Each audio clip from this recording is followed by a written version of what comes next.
Rick Horrow, we're at the pre-opening night of the Kick It with Cutter event. It's the MLS opener tomorrow at Audi Field, but it's also a big deal because this is the beginning of a longer relationship. Cutter Foundation, an event that's generating some excitement all over the MLS as well. The other thing that's generating excitement is the social responsibility DC United has had, DC Scores. Bethany Henderson, the executive director of DC Scores. How are you? I'm wonderful. You don't have to do this, you do that. That's fine, that's good. So, I got my own mic. Litigator, Obama administration, I mean, your credentials are just incredibly compelling, and you realize that the power of sports and the social good caused you to get out there and do more. So tell that story. Absolutely. Tell us why you're here. Absolutely. So DC Scores is really cool because it's all about the power of teams. So much like you think about a professional sports team and the power of what a team does for lifting folks up, for giving them confidence, for giving them skills, that's what we do with kids at DC Scores. And that's what I love about what we do and how we do it, is we build teams for kids that wrap around them and help them develop not just on the playing field, but on the classroom and in life as well. And so that's a great mantra and a great mission statement, but give us some specific ideas of what DC Scores really does and how you get involved and how you sustain. Absolutely. So DC Scores is a nonprofit. We're actually part of a larger national nonprofit called America Scores. It's entirely grassroots run and grassroots funded. So we depend on funding from foundations, from individual donors, and from great partners like DC United as well. And we work with schools. So we actually partner in school buildings. We'll build a team of 30 to 40 kids in a school building. We'll pair them with 4 mentors from within that school building. And through free after-school programs and summer camps, that team will practice and play in our soccer leagues together, full-fledged soccer leagues, just like the pay-to-play world. They'll also write and perform original poetry together. Amazing, incredible stuff the kids perform. It's not roses or red, violets or blue. This is hardcore, heavy stuff about the things they face in their lives. We work in high-poverty communities. That same team will also do a service project in their community together. So it's really about mind, body, and soul. That curriculum in and of itself is incredibly enlightening, entrepreneurial, and unique.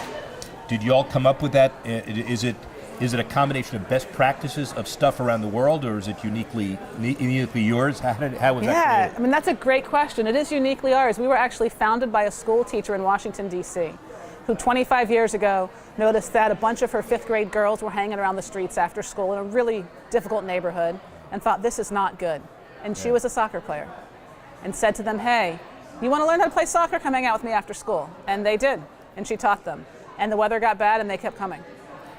How did it get scaled? So we actually, after about 4 years of being run here in Washington, D.C., we started having folks reach out to us from other communities saying, hey, we'd like to do that too. So we're now in 11 cities across the U.S. and Canada. And so what is the long-term potential? Is it a national/international opportunity as well? Absolutely. So America Scores model is replicable. It's a wonderful program. It's proven. We have measurable impact on kids' physical fitness. So 83% of kids who start our program obese or overweight actually make physical fitness improvements with us. Kids in Scores do better in school. They perform better on tests, even though we're not doing tutoring. Right? They connect more with literacy engagement. The Library of Congress actually gave us a literacy award this year. And we'd like to be in every community that needs us. And so it must be a constant challenge to continue to stay relevant, to continue to update the curriculum, and to fundraise 24/7. Always. Yeah. Always. But is there you've seen a breakthrough, you've seen improvements, you see a relationship like with DC United here. It's going to make it easier for this one, the next one, the next one. Absolutely, and I love this relationship with DC United because what the team has done is they have truly embedded DC Scores as their charity partner. And that doesn't just mean we're off to the side. If you're here in Audi Field and you're walking around, you'll see us integrated into the stadium. Right. They've got a section of the stadium for kids, so we're actually able to bring the kids in our community, kids who couldn't afford to ever come to an MLS game, to every game. They've got the DC United logo, our kids, in the back of all of their jerseys, their team jerseys. But also the players come out in the community, the staff comes out in the community, they work with our kids, they coach our kids. Coach Ben Olsen comes to our poetry slam and hands out awards. So we're really integrated.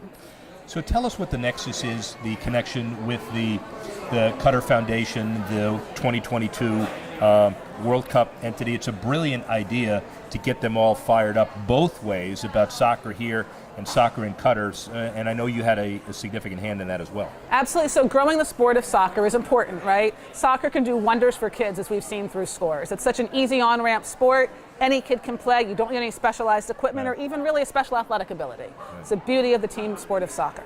And so we have actually been working here in DC with the Embassy of Qatar for several years now. They've sponsored a winter sports day for our kids, where they bring all the kids together.